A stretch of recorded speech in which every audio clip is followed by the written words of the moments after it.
Unit 4, Popular Science. Exercise 1, How to Grow Chives. Listen to the conversation and write down the missing information in the notes below.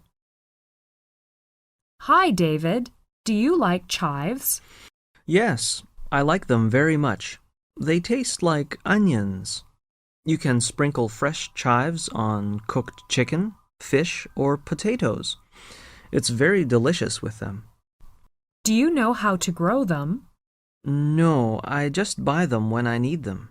Do you know how to grow them? Yes, I grow a lot in my garden. Chives are easy to grow. Really? Please tell me how you grow them.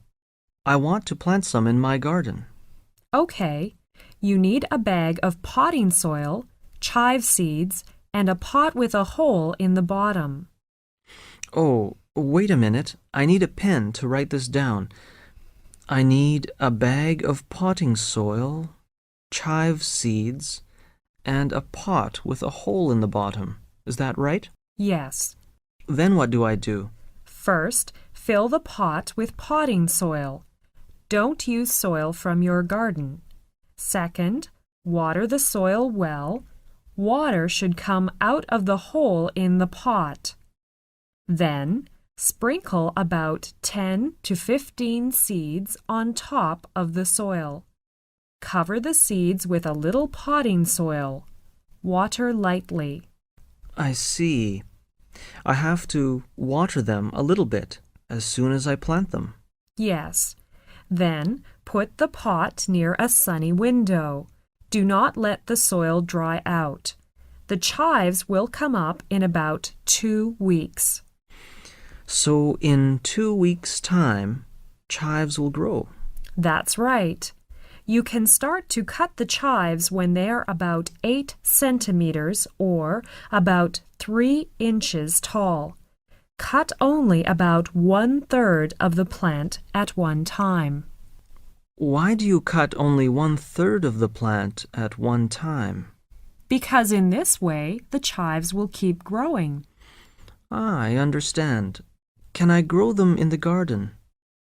Yes, of course. You can plant chives outside. You can grow chives outside in a sunny place. When should I plant? Plant the seeds in early spring. Chives are perennials. They will come up every year. It sounds good. I will try it this spring.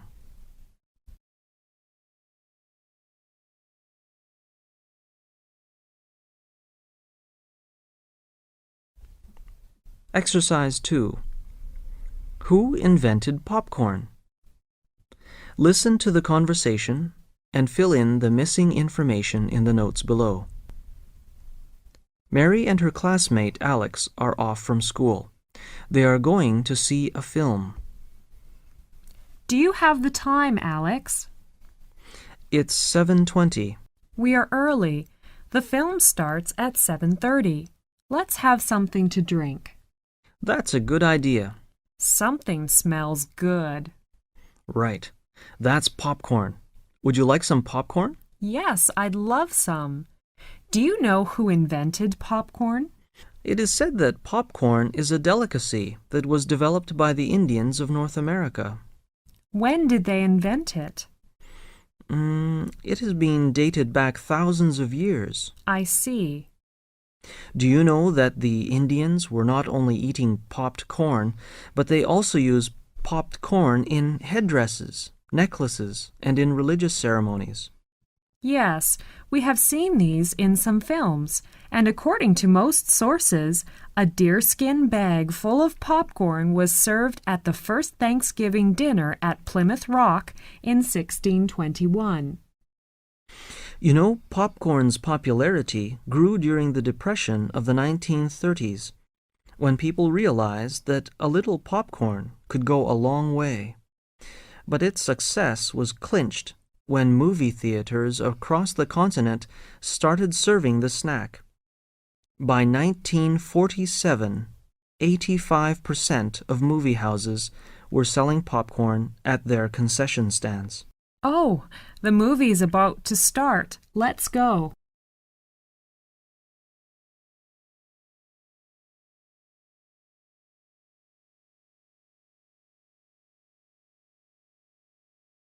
Exercise 3. Lobsters. Listen to the talk and fill in the missing information in the notes below. Good morning, everyone. Today I will talk about lobsters. Many of our listeners wrote to me to ask if lobsters really scream when they are boiled and why they turn red when they are cooked. These are very good questions. Well, let me ask you a question. If you were sitting in a vat of boiling water, wouldn't you scream and turn red too? But in the lobster's case, there is no scream, and there is a chemical reason for the change in color. Noises are produced as a lobster is boiled alive, but the sounds are not voices. As the lobster's body heats up in the shell, pockets of air in the cavities and joints expand. If enough pressure builds inside the body, the air will make whistle-like sounds as it escapes through small openings in the shell. As for the color shift, a lobster's shell contains red pigment molecules that combine with a protein to create the camouflaging colors of the lobster. Live lobsters are usually blue-green or brown with flecks of yellow.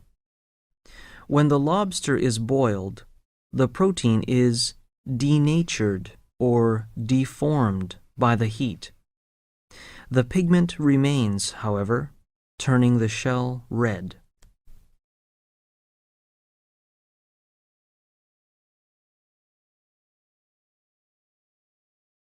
Exercise 4. Jumping off the Golden Gate Bridge. Listen to the conversation and fill in the missing information in the notes below. Hi, Alan. Look at this picture. Do you know this bridge? Let me see. Oh, it's the Golden Gate Bridge. Do you know how many people have killed themselves by jumping off the Golden Gate Bridge?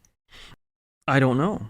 Here is the report on that. It said people began jumping off San Francisco's Golden Gate Bridge almost as soon as it was completed in 1937.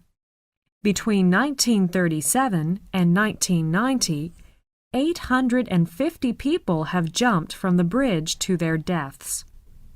850? That's quite a lot. In an average year, 17 people will take the plunge. Yes. This figure is based largely on the number of people actually seen jumping off the bridge and the number of bodies recovered. In some cases, a number is added to the official tally if a suicide note or other evidence is found, but only after thorough investigation. There have been a number of faked jumps by people attempting to escape the law. Why is the bridge a popular spot for those serious about their suicidal intentions? Because the Golden Gate Bridge is easily accessible and the long drop ensures a low chance of survival, impact with the water after the 91-meter drop is like hitting a concrete wall at 140 kilometers an hour. I see. Are there any suicidal people that have failed? Only 17 suicide attempts in the bridge's history have failed. I see.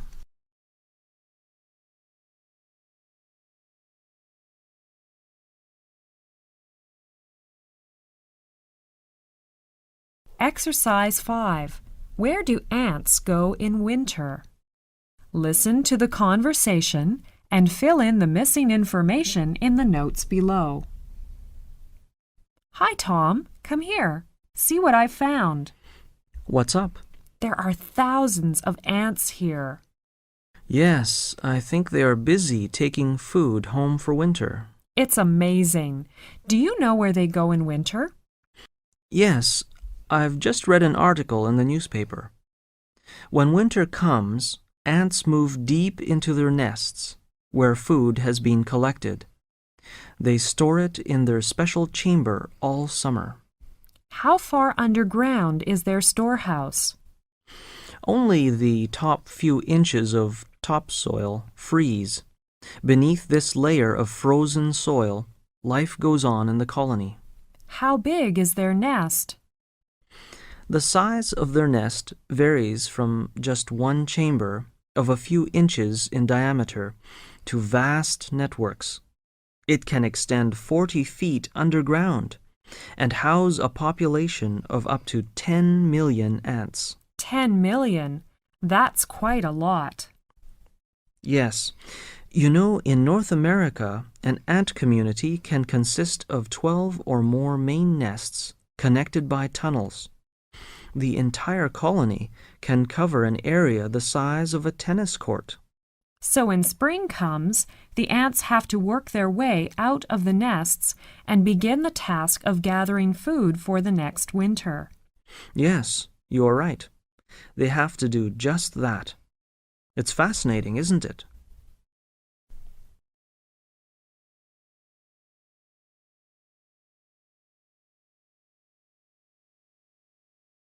Exercise 6.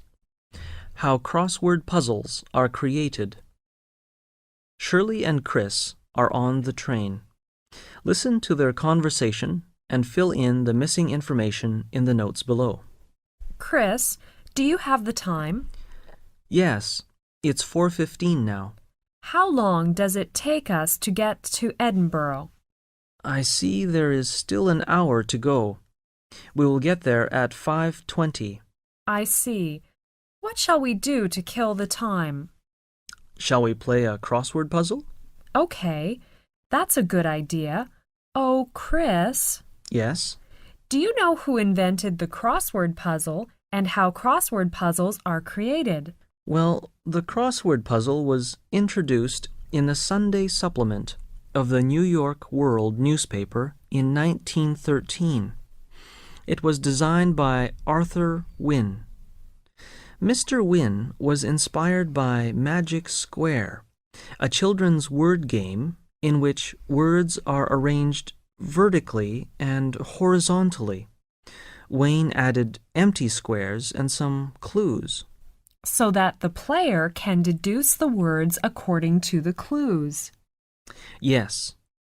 By the early 1920s, crossword puzzles were standard features of almost every American newspaper.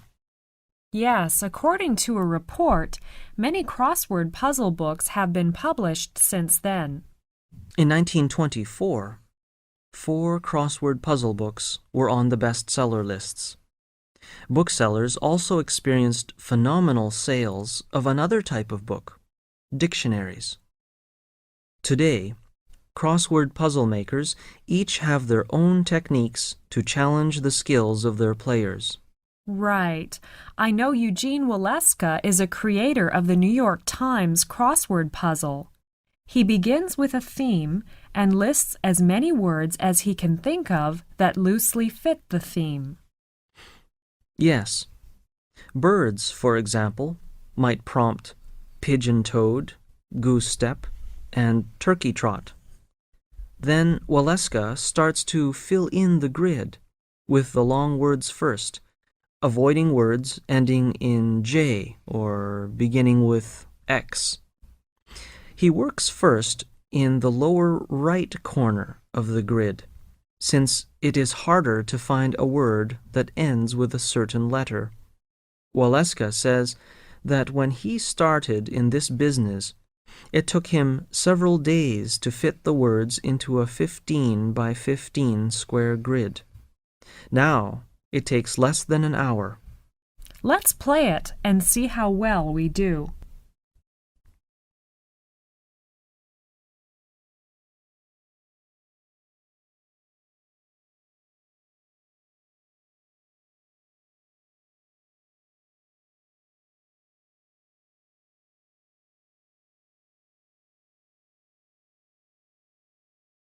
Exercise 7. Koala. Listen to the talk and write down the missing information in the notes below. Good morning, everyone. In today's lecture, I want to look at one of Australia's famous and most loved animals, the koala. The koala is the Australian teddy bear and is the largest member of the phalangers family. The koala looks like a teddy bear. It is 2.5 feet long, with ears seeming as if they were stuck on, beady eyes, and no tail. Its dense, woolly fur is blue-gray in color and was used commercially for fur until koalas were almost exterminated. They are pouched mammals, of course not bears at all, but closely related to the phalangers.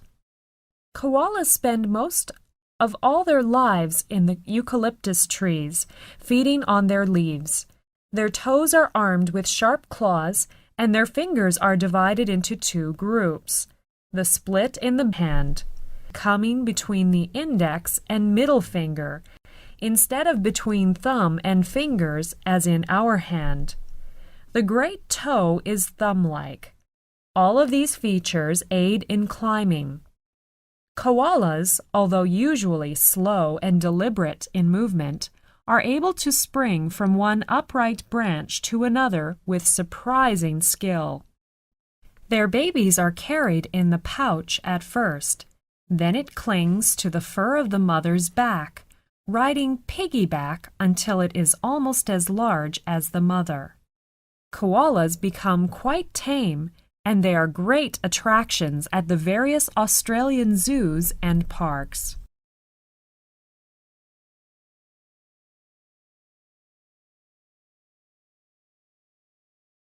Exercise 8. Stamp collecting.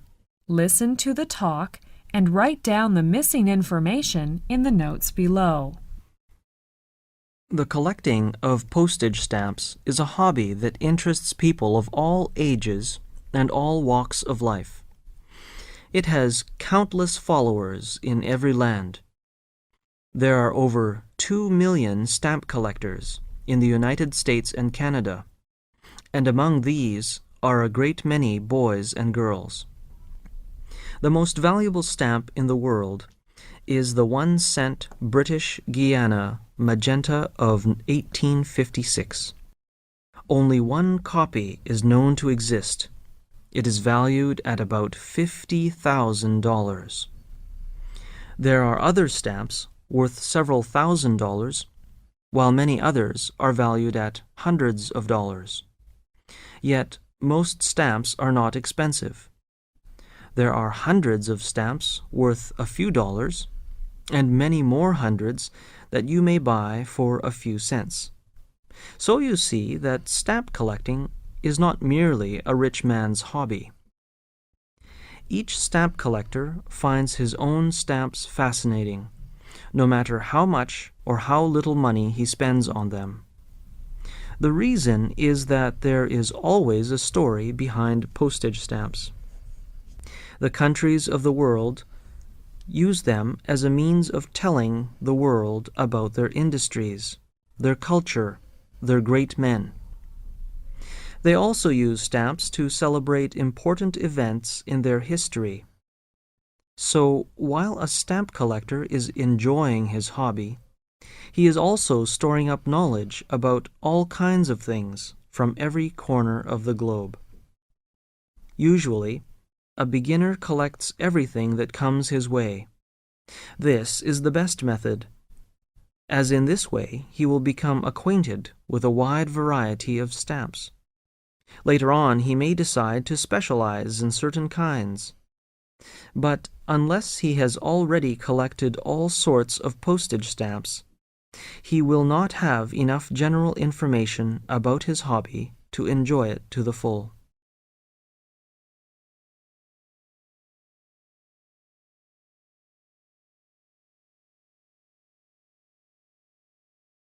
Exercise 9. Get the right food to stay slim. Listen to the talk and fill in the missing information in the form. Good morning, everyone, and welcome to our regular program on health issues. Today I'm going to talk about ways of staying healthy and slim. You know, some people seem to eat to stay alive, while for others eating is a hobby. Do you enjoy your food? Are you careful about what you eat, or do you eat what you enjoy? Here is a very simple way to choose the foods that will keep you slim and in shape and feeling great. And you don't have to count calories. Let's divide the main types of foods into 3 groups according to their calorie concentration. First, we will use red for food that is high in calories. Secondly, we'll use yellow for food that is medium in calories. Then, we will use the green color for the food that is low in calories. Now, let's look at the red group. You will find sugar, chocolate, cakes, puddings, honey, jam, cream, butter, chips, peanuts, and soft drinks. Because these foods are high in calories, you should stop and think before you eat them. In fact, you should try to avoid them as much as possible. Moving on to the yellow group, you will find fatty meats, sausages, liver, eggs, milk, cheese, nuts, wine, beer, and salt. When you eat these kinds of food, you should be careful and not eat too much of them. Then we come to the last group, the green one. This group includes fresh fruit, salads, vegetables, seafood, yogurt, skimmed milk, bread, low-calorie soft drinks, tea, and water. When you eat these foods, you can go ahead and eat lots of them. You should use these 3 groups to discover a sensible balance that suits you. Remember, it is easier to stay slim than to lose weight once you have put it on. A little care choosing what you eat and enough regular exercise will go a long way to get you feeling great.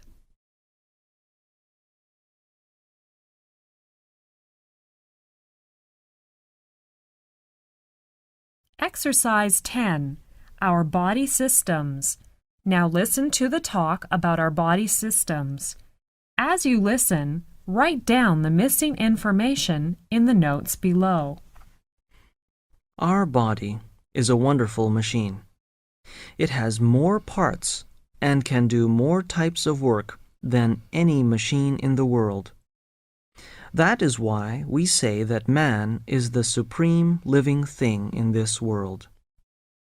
Well, now let's have a look at our body systems. I'm going to go through them quickly, and then we will have a look at them in detail. Our bodies are made up of several parts: the head, neck, trunk, arms, and legs. These parts are held together by a framework called the skeleton. The skeleton is made up of bones, and it gives the body its shape and form. Bones not only support our bodies, but also help to protect important organs. The skull protects the brain. The ribs protect the lungs and heart. The hips protect part of the food canal. The spine protects the spinal cord. There are different types of bones in our bodies. The main support of the body is the backbone or spine. It is made up of a long row of small bones joined to one another. It is found only in the neck and trunk. The bones of our body are hard, white, and strong. When a bone breaks, new cells begin to grow at the broken ends. More and more new cells are formed until finally the broken ends meet and join together. To find out if a bone is broken, the doctor uses an X-ray machine. This machine can photograph the inside of the body.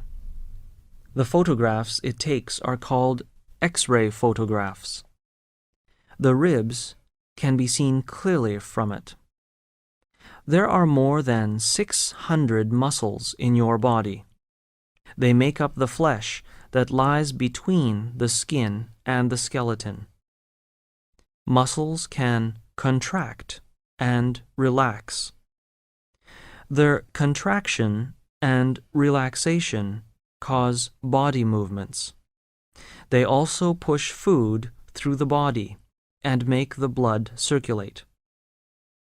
Now let's see the nervous system. It is made up of 3 parts: the brain, the spinal cord, and the nerves. All parts of the body are connected to the brain by nerves. Nerves act like telegraph wires. They carry messages from the different parts of the body to the brain. Then the brain decides on what to do, and it sends messages back to the appropriate parts of the body. This system controls all muscle movement and also controls your senses. So the nervous system is very important because without it, we will not be able to feel, smell, taste, hear, and see. The brain is the most important part of the nervous system. It controls the movements of the body and sends out instructions to all parts of the body.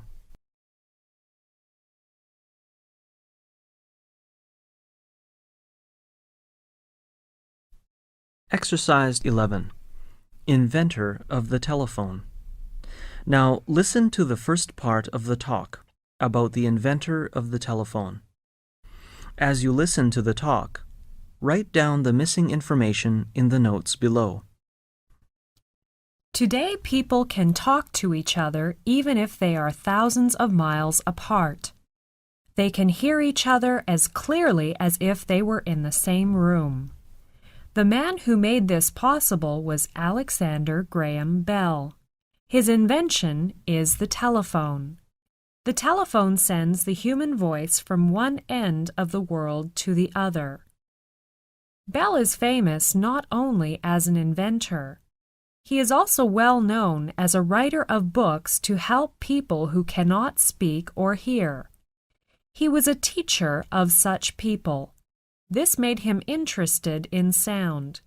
This interest led to his invention.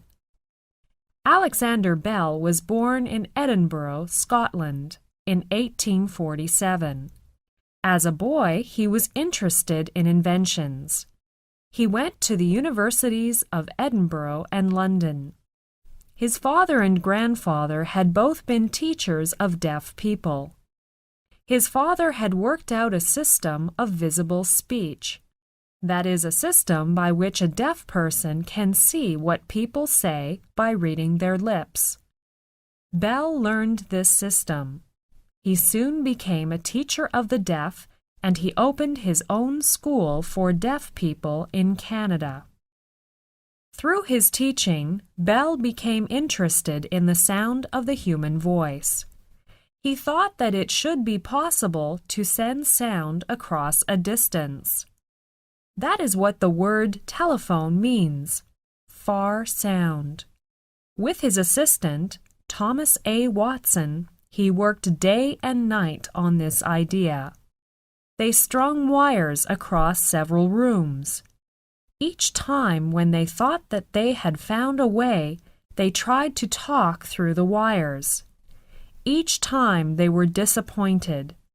After each failure, they made some changes and tried again.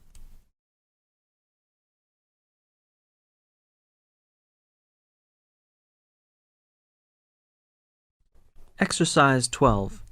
Inventor of the telephone. Now listen to the second part of the talk about the inventor of the telephone and fill in the missing information in the notes below. Then one day, in June of 1875, Watson, who was downstairs, heard Bell's voice from the attic. "Mr. Watson, please come here. I want you." Watson was so excited that he ran upstairs crying, "I heard you, Mr. Bell. I heard you clearly." On that day, the telephone had been invented. The words Bell spoke to Watson was the first telephone message ever sent. Bell and Watson continued to work to improve the telephone. The first long-distance, two-way telephone conversation took place later that same year. It was between Boston and Cambridge, Massachusetts, a distance of 2 miles. In 1877, a telephone company was formed. The first telephone exchange was opened the next year in New Haven, Connecticut. It had 8 lines and 21 telephones. From that time, telephone systems grew fast. 2 years later, there were over 47,000 telephones in the United States. The telephone spread rapidly, both here and in Europe. Bell lived to see millions of telephones used all over the world. He had the joy of speaking from coast to coast by telephone. He died shortly before telephone service across the ocean was established. His invention brought him wealth and great honors. He was given many medals and honorary degrees. His invention has often been called one of America's greatest gifts to the world. When Alexander Graham Bell died on August 2, 1922, all the telephones in the United States were silent for 1 minute in memory of a great man.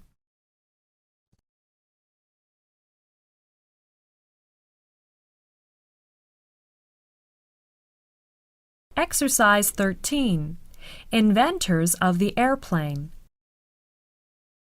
Now listen to the first part of the talk about the inventors of the airplane. As you listen to the talk, write down the missing information in the notes below. The first successful trip men made through the air was in a balloon. The next step was to make the balloon go where they wanted it to go. This they did by adding motors and propellers. The result was the airship. But still, men were not satisfied. They wanted to build a machine that would fly through the air on wings. Such a machine is called an airplane. Many people in Europe and in America worked on this concept. The first inventors to build an aeroplane in which a man could fly were Wilbur and Orville Wright. Wilbur was born in 1867 near Millville, Indiana. Orville Wright was born 4 years later. When the two brothers grew up, they built up a successful printing business and soon opened a bicycle shop. One day, Wilbur read of a man in Germany who had fallen to his death while flying in a glider. A glider is really a kite that is large enough to carry a man. The idea of flying in a glider immediately interested Wilbur Wright. He told Orville about it. Then he began looking through the books in his father's library. One of the books, which he found helpful, was a book on birds. Man was imitating the birds when he was attempting to fly. The two brothers carefully watched and studied the flight of birds. They noticed how some birds could coast through the air for long periods of time. They found that other people, both in America and in Europe, had been trying to fly. These people had built gliders too. There was one question no one had answered. That was how to balance the glider when it began to dip forward, or backward, or to one side. The Wright brothers, after long study, decided to build a pair of smaller wings before the wings of their glider. By turning these smaller wings up or down, the glider would not dip forward or backward too far. For 4 years, the Wright brothers studied and worked on this problem. At last, they were ready to build a glider of their own. In the fall of the year 1900, the Wright brothers built their first glider at Kitty Hawk, and the test flight was a success.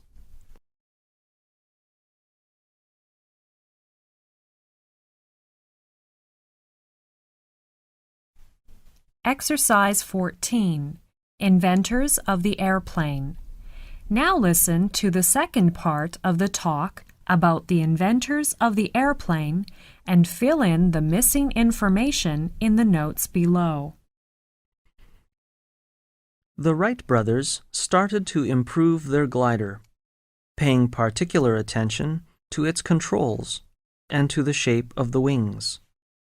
The new glider was longer and had a tail, but they wanted to add power to their glider. The following year, their bicycle shop seemed more like an airplane shop. Orville designed an engine which they built and mounted on the glider to produce flying power. They also experimented with various designs for the all-important propellers. It was December when the Wright brothers' plane was ready for the flight. Orville climbed into the plane and started the motor.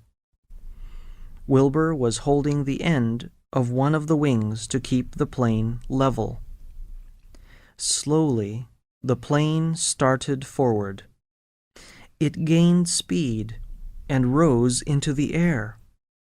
It moved swiftly upward, then downward, then upward again. It was not a smooth ride, but it was successful. The plane came down undamaged, 120 feet from where it had started.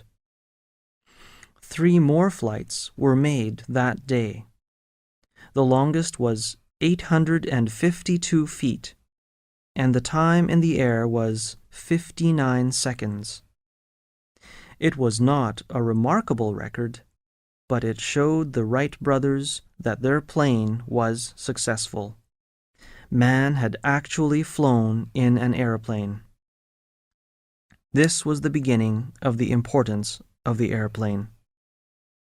In 1912, after a few years of success, Wilbur died of typhoid fever when he was only 45.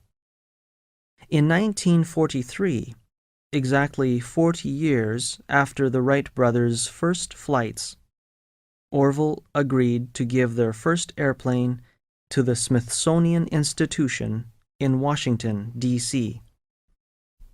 On January 30th, 1948, Orville died at the age of 77 after a short illness. The Wright brothers will never be forgotten. The names of both brothers are firmly and forever linked in the history of aviation.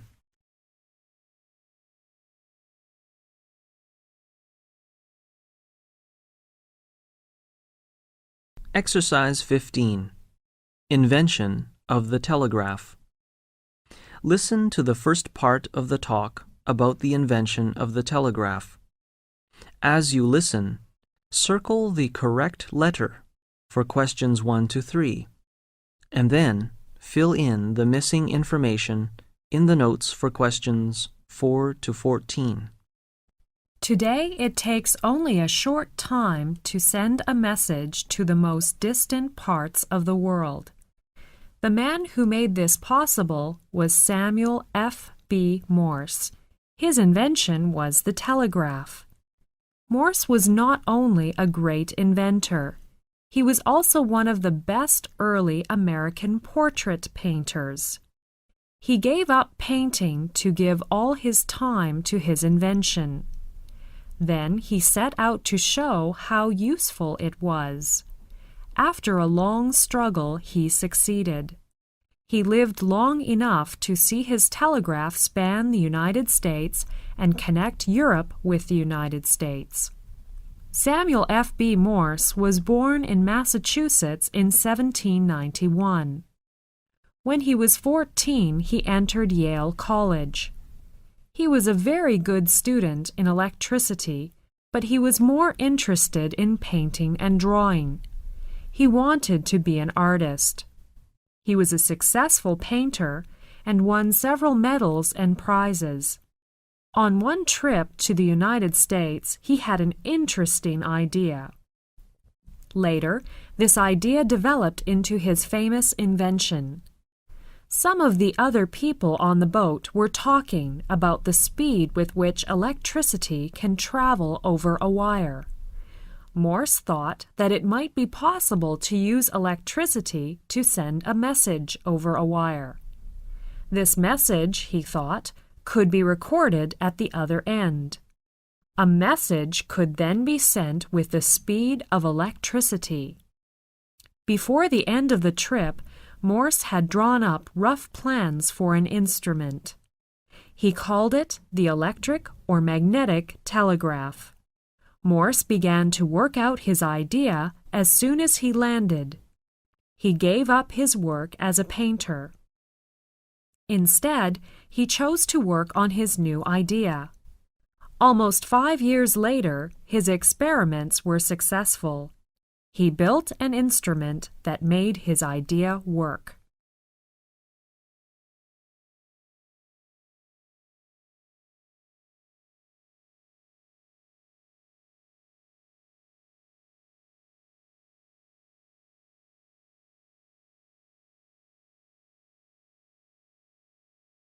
Exercise 16. Invention of the telegraph. Listen to the second part of the talk and complete the notes below. Samuel Morse set up his telegraph in a room at the university. People came to see it, but they could not believe that it would ever be more than a toy. Morse needed more money to build a telegraph over a distance. He could never prove what it could do if it was just set up in one room. But it was very expensive to build a telegraph line over a distance. Morse asked Congress to give him $30,000 for such a line. But many people in Congress laughed at his idea, so he didn't get the money.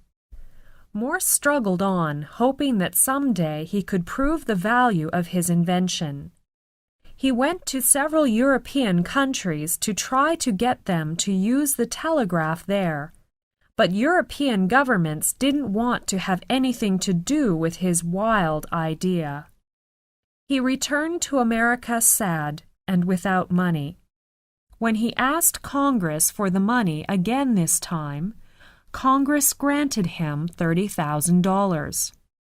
As soon as he got the money, Morse built a telegraph line from Washington to Baltimore, a distance of about 40 miles. At first, he tried to lay his wires underground, but that did not work well. So, he decided to nail the wires to poles. Finally, the line was ready for the first test. One day in 1844, after 12 years of work, Morse stood at Washington with a group of friends. He was ready to send the first telegraph message. Another group was in Baltimore, ready to receive it. The message went through clearly. From then on, people believed in the telegraph. Soon poles and wires were spread over the United States. Then cables were laid under the oceans, and telegraph service was in use all over the world.